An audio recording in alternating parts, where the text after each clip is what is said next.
Hello guys, welcome back to our channel part 4 Rebirth of Villainous Cute Angel. Chapter 31 आराध्य की जलन और गुस्सा। अब तक नूर की बातें सुनकर आराध्य काफी गुस्से में चेंजिंग रूम से बाहर चला जाता है।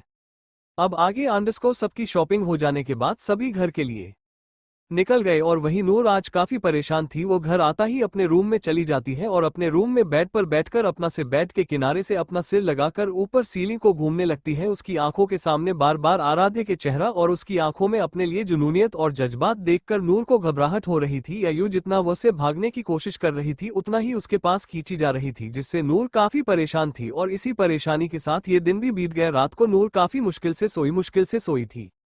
सुबह का वक्त नूर नाश्ता करने के बाद कॉलेज के लिए निकल गई। आज उसने व्हाइट और ब्लैक क्रॉप टॉप पहना जिसमें वो काफी खूबसूरत और प्यारी लग रही थी। उसने अपने बालों का एक बन में बांध रखा था। कॉलेज आते ही सभी लड़कों की नजर उसे पर ही ठहर गई। वही लड़कियां उसकी जलन से देख रही थी। काव्या जो कि अपनी दोस्त मिली और उसके साथ दो लड़कियां और मजबूती जिनका नाम रीना और टीना था।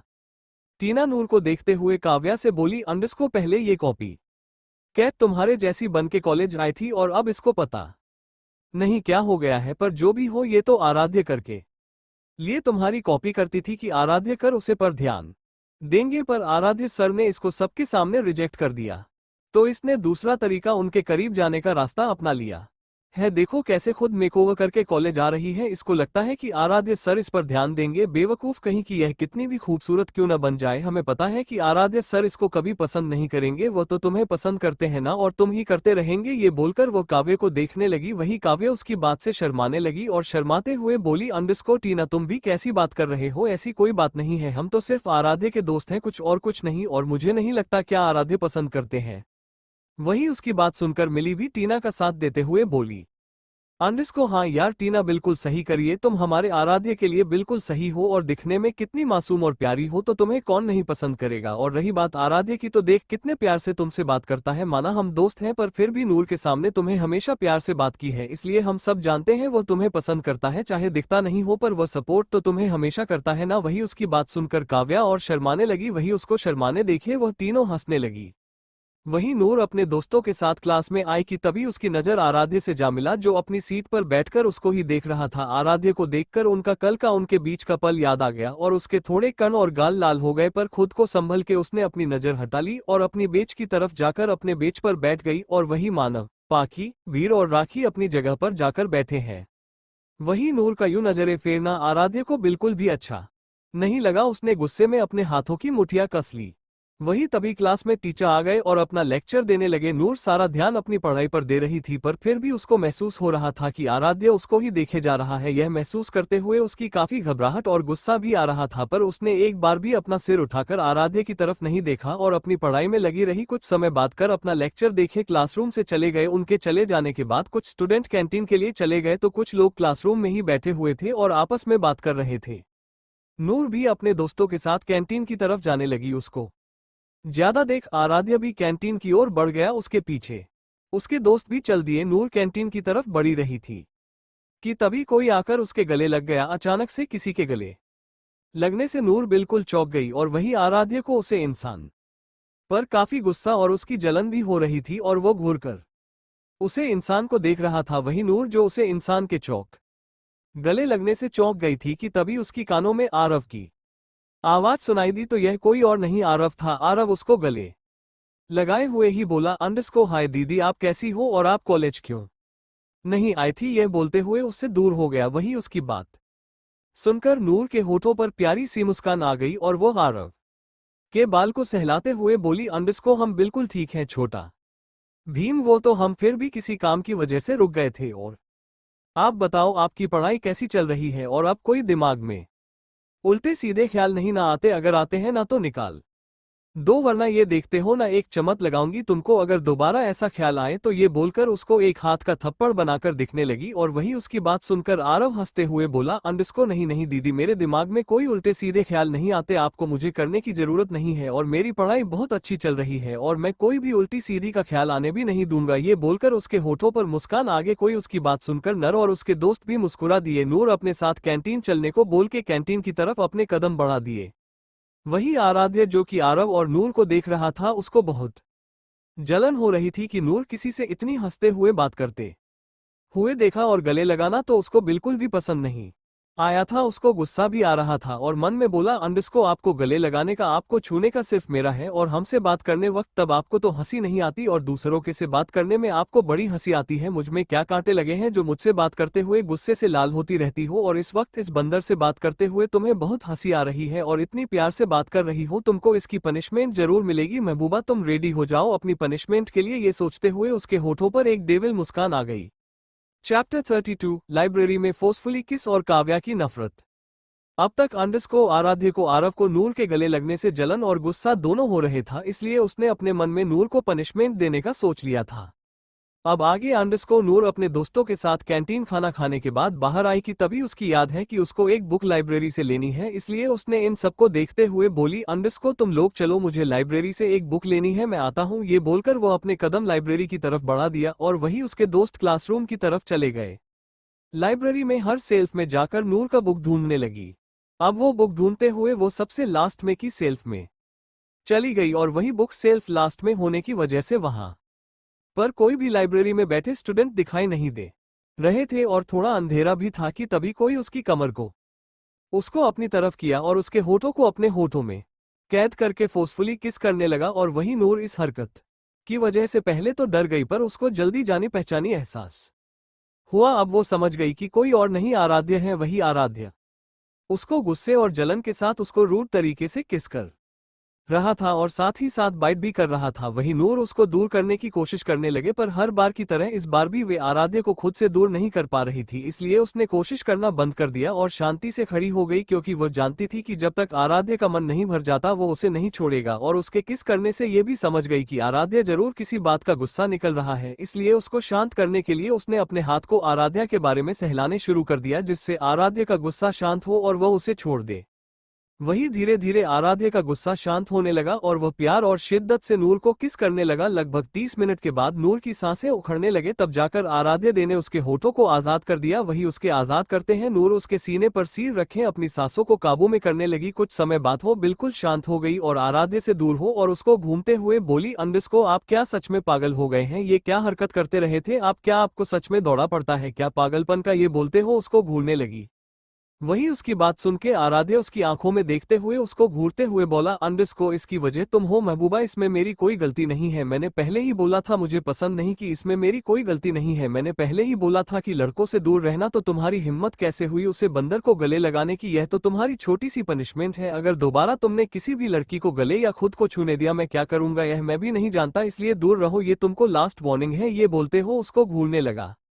वही उसकी बात सुनकर नूर बुरी तरह चढ़ गई और चीरते हुए बोली, अंडस्को हद है यार, आपको सच में समझ में नहीं आती? जब हम आपसे साफ शब्दों में बोल दिया है कि आपका हमारे पर कोई हक नहीं है, फिर भी आप हम पर अपना हक जताते रहते हो। और हमारा मन हम किसी के करीब जाएं या ना जाएं, इससे आपसे क्या है? आप नहीं रोक सकते हमें? हमें क्या करना है क्या नहीं करना है ये हम डिसाइड करेंगे, ना कि हमसे दूर रहिए, हम भी आपको लास्ट वार्निंग देते हैं। ये बोलते आराध्य को घूर कर देखा और उसको धक्का खुद से दूर किया और लाइब्रेरी से अपना बुक लेकर बाहर भाग गई।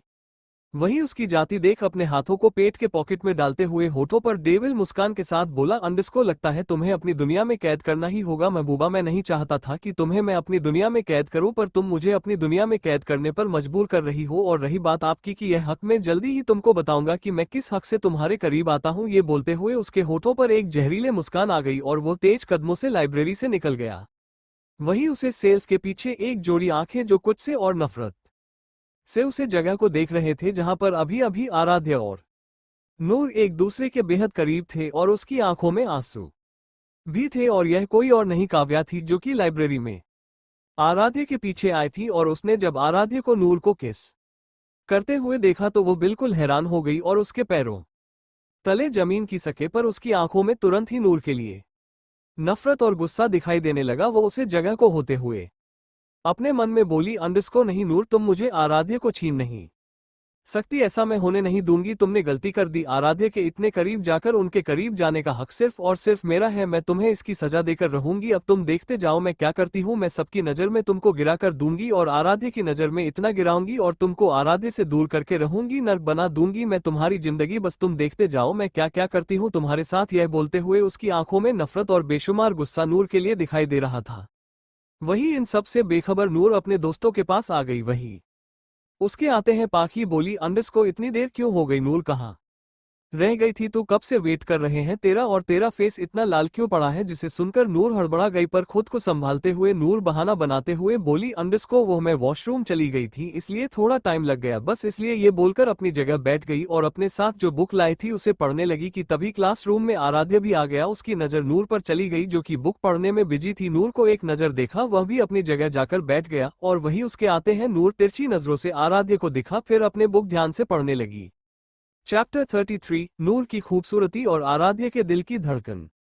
अब तक अंडरस्को काव्य आराध्य और नूर को करीब देख लेती है, जिसे देखकर उसे नूर से और भी नफरत होने लगी।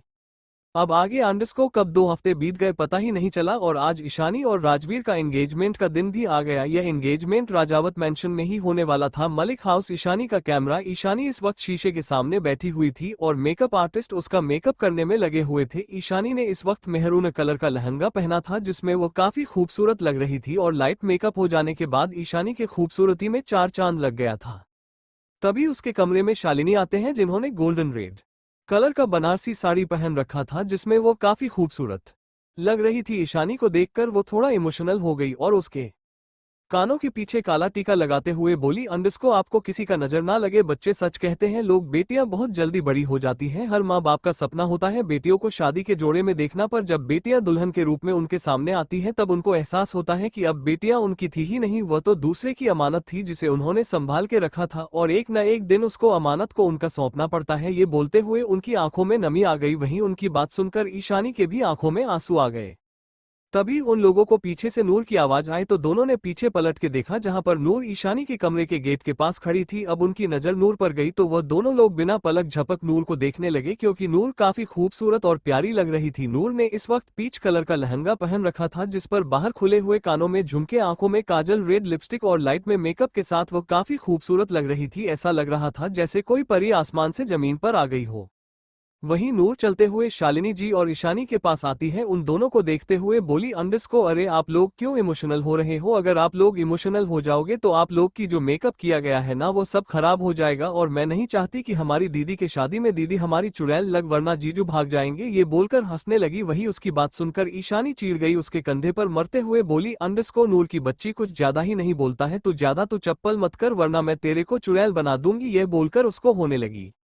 वहीं उन दोनों को लड़ता देख शालिनी जी उन दोनों को रोकते हुए बोली अंडरस्को हाँ हाँ बस करो, तुम दोनों बाद में लड़ लेना, एंगेजमेंट के लिए राजावत मेंशन जाना है तो चलो सब लोग। ये बोलकर वो ईशानी के कमरे से निकल गई तो ईशानी और नूर भी उनके पीछे पीछे नीचे आ गए। वहीं नीचे नूर के दोस्त पाकी, मानव, वीर, राखी, मुन्नी, बनी और राज जी सभी रेडी खड़े थे जहां दोनों लड़कियां खूबसूरत लग रही थी। अब छोटी सी मुन्नी भी काफी प्यारी तो वहीं तीनों लड़के हैंडसम लग रहे थे। वही बनी हैंडसम के साथ क्यूट भी लग रहा था। राज जी ने भी ब्लैक कलर का 3 पीस सूट पहना था जिसमें वो इस उम्र में भी हैंडसम लग रहे थे। कुछ समय बाद बोलो राजावत मेंशन निकल गए।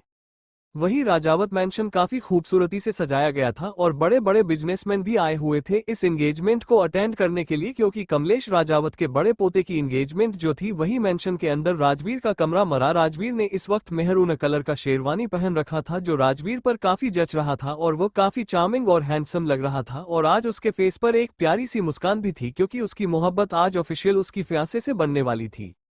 वही आराध्य का कमरा। आराध्य आज व्हाइट कलर का 3 पीस सूट पहन रखा था जिसमें आज वो काफी पैसे और हैंडसम के साथ कोल्ड और उससे एलिगेंट लुक दे रहा था जिसमें वो कतई जहर लग रहा था। आज उसको देखकर लाखों लड़कियों की दिलों की धड़कन रुकने वाली थी। आराध्य रेडी होने के बाद जैसे ही अपने रूम से बाहर जाने वाला था कि उसके फोन पर एक कॉल आ गई तो वो कॉल अटेंड करने के लिए अपने बालकनी में चला गया। आराध्य बालकनी में बात कर ही रहा था कि उसकी नजर में गेट से अंदर आ रही गाड़ियों पर गई जिसमें से मलिक फैमिली निकल रही थी तो आराध्य उन गाड़ियों तरफ ही देखने लगा कि तभी उसके दिल की धड़कन अचानक से तेज हो गई। वही एक गाड़ी में से हमारी नूर निकली जिसे देखकर आराध्य अपनी जगह पर ही फ्रिज होकर देखने लगा। वह तो ये भी भूल गया कि वो किसी से फोन पर बात और बिना पल के झटका है बेख्याली में नूर को देखे जा रहा था। वही नूर जो गाड़ी से निकली थी उसको भी अपने ऊपर किसी की नजरों की तपिश महसूस हुई तो उसने इधर उधर करके सिर घूम के देखने लगी कि तभी उसकी नजर सामने बालकनी में गई जहां पर आराध्या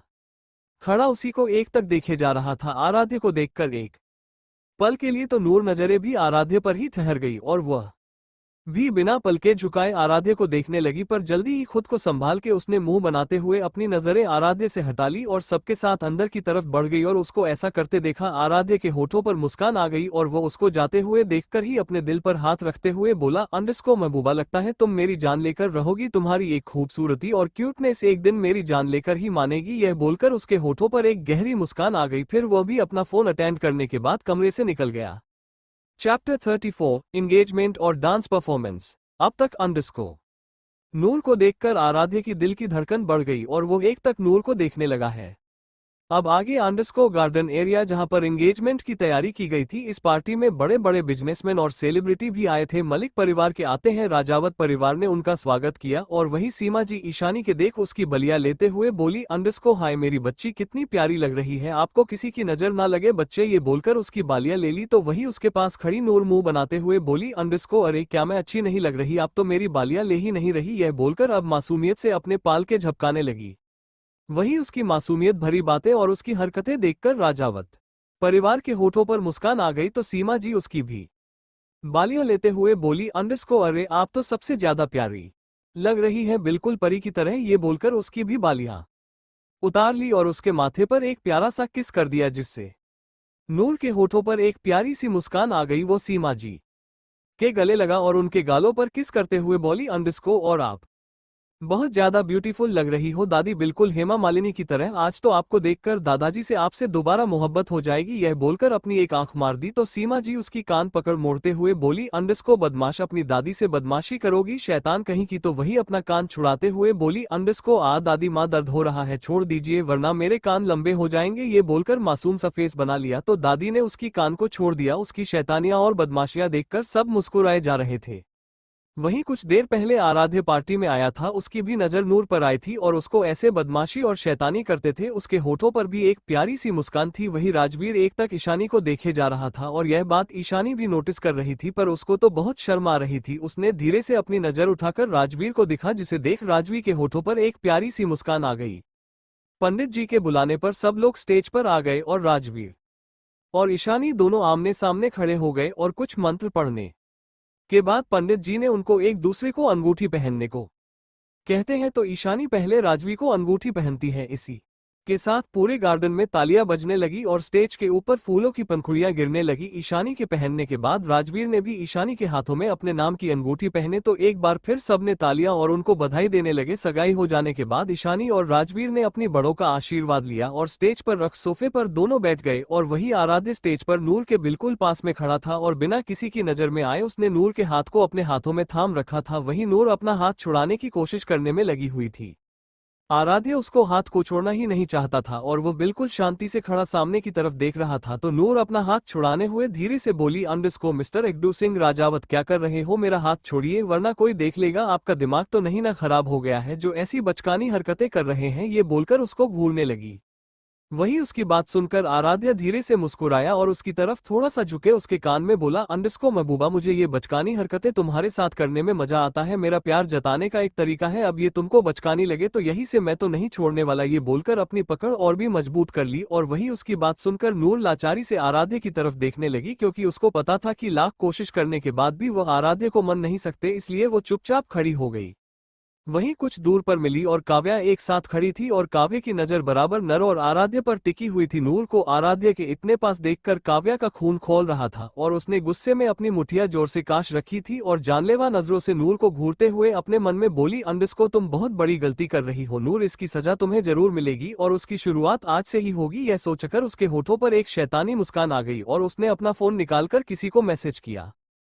तभी स्टेज पर अभी माइक लेकर आया और सबको देखते हुए बोला, अंडरस्को हेलो लेडीज एंड जेंटलमैन, आप सबका दिल से शुक्रिया हमारे भाई के एंगेजमेंट में शामिल होने के लिए। तो चलिए इस एंगेजमेंट को और धमाकेदार बनाते हैं, तो क्यों ना लड़कों वाले और लड़की वालों के बीच एक डांस कंपटीशन हो जाए, देखते हैं इस कंपटीशन को कौन जीता है? तो क्यों लड़की वालों आप सबको ये चैलेंज मंजूर है? तो नूर अपने हाथ में माइक लेते हुए स्टेज पर आते हुए बोली, अंडरस्को चैलेंज मंजूर है और यह कंपटीशन तो हम ही जीतेंगे। क्यों लड़की वालों? ये तो उसकी बात सुनकर पाखी, मानव, राखी और वीर जोर से बोले, अंडरस्को हम ये चैलेंज तो हम ही जीते हैं। तो उसकी बात सुनकर आराध्या के दोस्त एकांश आगे आते हुए बोला, अंडरस्को ये तो कंपटीशन के बाद ही पता चलेगा। ये बोलकर वो दोनों टीम बना लिया, जिसमें एक टीम में लड़की वाले तो दूसरी टीम लड़कों वाले की होगी। अब देखना यह है कि जीता कौन है। पहले परफॉर्मेंस शुरू हुआ, जिसमें सबसे पहले राजवीर के दादा दादी यानी कमलेश जी और सीमा जी आए। बच्चों की फोर्स करने पर दोनों लोग आगे स्टेज पर खड़े हो गए और गाना बजा, अंडरस्को स्वर स्वर स्वर स्वर स्वर स्वर स्वर स्वर स्वर स्वर स्वर उड़े जब जब जुल्फे तेरी कुंवारियों का दिल मचले, उड़े जब जब जुल्फे तेरी कुंवारियों का दिल मचले जिंद मेरी। ये गाना बजते ही कमलेश जी ने सीमा जी के साथ बहुत अच्छे से डांस किया। उनका डांस परफॉर्मेंस काफी मस्त और प्यार था। चैप्टर 35 एंगेजमेंट पार्टी पार्ट -2 और काव्य का इंसल्ट। अब तक अंडरस्को लड़के और लड़की वालों के बीच डांस कंपटीशन रखा जाता है। अब आगे अंडरस्को दादा दादी के डांस के बाद एक एक करके सभी बड़े ने डांस किया। बड़ों के डांस हो जाने के बाद लड़कों की तरफ से अभी और आर्यन स्टेज पर आए और गाना बजा, अंडरस्को पान में पुदीना देखा, नाक में नगीना देखा, चिकनी चमेली देख, चिकन कभी ना देखा, चांदनी चीटर होकर चीट किया तो सारे बोलो गली गली आँखा, हो मेरी बात तेरी बात जाते बात पूरी बात, थाली में कटोरा का आलू भात पूरी भात, मेरे पीछे किसी ने बीट किया तो मेरे मार तेरे साले मुंह पर मुक्का, इस पर भूत कोई चढ़ा है ठहर न जाने ना, अब तो क्या बुरा क्या भला है फर्क पहचाना ना, जीत पकड़ के खड़ा है कमबख्त छोड़ ना जाने ना, बदतमीज दिल बदतमीज दिल बदतमीज दिल बदतमीज दिल बदतमीज दिल बदतमीज दिल। इस गाने पर आर्यन और अभि ने काफी मस्त डांस किया, जिसे देखकर सभी लोग तालियां बजाने लगे। उनका डांस खत्म होने के बाद मानव और वीर स्टेज पर आ गए और गाना बजा, अंडरस्को सपनों में आए के जाए के और री कुड़िया हमारी चुराई लेनी दिया हम पर गिरे के, हाय रे तू बिजुरिया हमको चुरा लो हमका बहारों में तू है नजरों में तू है, देखो जिधर वहां तू दिखाई दे प्रेम की नया है राम के भरोसे रे, हमारी तो नया तू पर तू लगाई दे। इन दोनों में भी काफी मस्त डांस किया और वही उनकी डांस देखे नूर तो इतना खुश हुई, वह खुशी में जोर जोर से चीटियां बजने लगी और वही आराध्य नूर को ऐसे सीटी बजाते देख हैरानी से उसकी तरफ देखने लगा और अपना सरनामे हिला दिया जैसे कह रहा हो इसका कुछ नहीं हो सकता, और उसके होठों पर एक प्यारी सी मुस्कान आ गई। इनके डांस करने के बाद अंश और एकांश स्टेज पर आ गया डांस करने के लिए और गाना बजा, अंडरस्को खाली पीली रोकने का नहीं तेरा पीछा करूं तो टोकने का नहीं, खाली पीली रोकने का नहीं तेरा पीछा करूं तो टोकने का नहीं, है तुझ पर राइट मेरा तो तू है डिलॉयट मेरा तेरा रास्ता तो रोकूं तो चौंकाने का नहीं, तेरे डॉगी को मुझ पर भौंकने का नहीं तेरा पीछा करूं तो रोकने का नहीं, खाली पीली रोकने का नहीं तेरा पीछा करूं तो टोकने का नहीं, तू मेरे अगल बगल है मैं तेरे अगल बगल हूँ। इन दोनों का डांस भी काफी अच्छा किया। इनके डांस के बाद पाखी, राखी और कुहू मिली स्टेज पर आ गई और पाखी, राखी ने कुहू और मिली उन दोनों को मुंह बनाकर चढ़ाया और एक तरफ खड़ी हो गई और इशारा किया कि हम तुम्हें हरा देंगे। वही मिला और कुहू ने भी उनको आंखों से ही उनका इशारा से बोला कि वो उनको हरा देंगे और एक तरफ वो लोग भी खड़ी हो गई और गाना बजा, अंडरस्को आशिकों में जिसका टाइटल टाइटैनिक महुआ किनारा दिखा के डूबा दे गया, छल्ला मेरा आशिक छल्ला बल्ला बल्ला मेरा बलमा छल्ला बल्ला। तो हमने समझा था गोल्डन जुबली से, हाय समझा हमने गोल्डन जुबली से, वो तो नथनी दिखा करके चुम्मा ले गया मेरा आशिक छल्ला बल्ला मेरा बालमा छल बल्ला।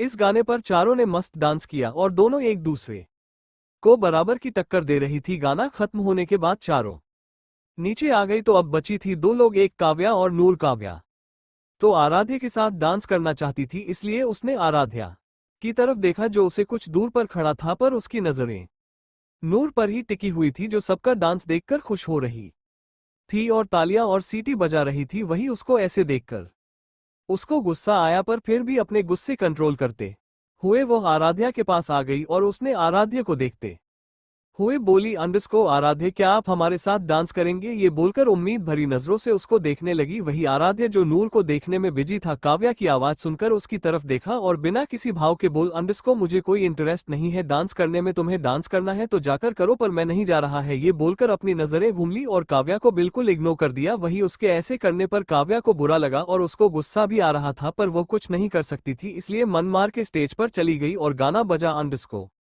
मुझसे दूर कहीं ना जा यहीं कहीं रह जा मैं तेरी दीवानी रे अफसोस तुझे है क्या, तेरी मेरी कहानी नई बन गई तुम मेरा हो गया मैं तेरी हो गई, जहां जाए तू संग मुझे ले जा ले जा रे महकी रात में, चुरा के सारे रंग ले जा राती राती में भीग तेरे साथ, में ऐसी मुलाकात दे जाए। ये डांस करते हुए काव्या की नजर सिर्फ और सिर्फ आराध्य पर टिकी हुई थी और वो अदाओं के साथ डांस करते हुए अपने दिल की बात आराध्य को बताने की कोशिश कर रही थी, पर उसने जब देखा कि आराध्य उसकी तरफ तो देख भी नहीं रहा था, जिससे काव्य को बहुत गुस्सा आया और उसको बिल्कुल भी अच्छा नहीं लग रहा था, क्योंकि आराध्या की नजरें तो नूर पर टिकी हुई था। ये देखकर काव्या को और गुस्सा आ रहा था और वो इसी के चक्कर में डांस के बीच में ही फ्लो पर धर्म से जा गिरी। उसको गाने के बीच ऐसे गिरते देख सबकी हंसी छूट गई और वही काव्य को बहुत इंसल्टेड फील हुआ। इसरो जल्दी से स्टेज के नीचे उतर गई और वही नूर तो सबसे ज्यादा हंसी और वह हंसते हुए अभी की तरफ देखकर बोली, अंडस्को अब तो हमें पक्का यकीन है कि हम ही जीतने वाले हैं। अब देखो हम कैसे लड़के वालों को हराते हैं। ये बोली और अपने बालों को अदायों से साथ झटका और स्टेज की तरफ बढ़ गई।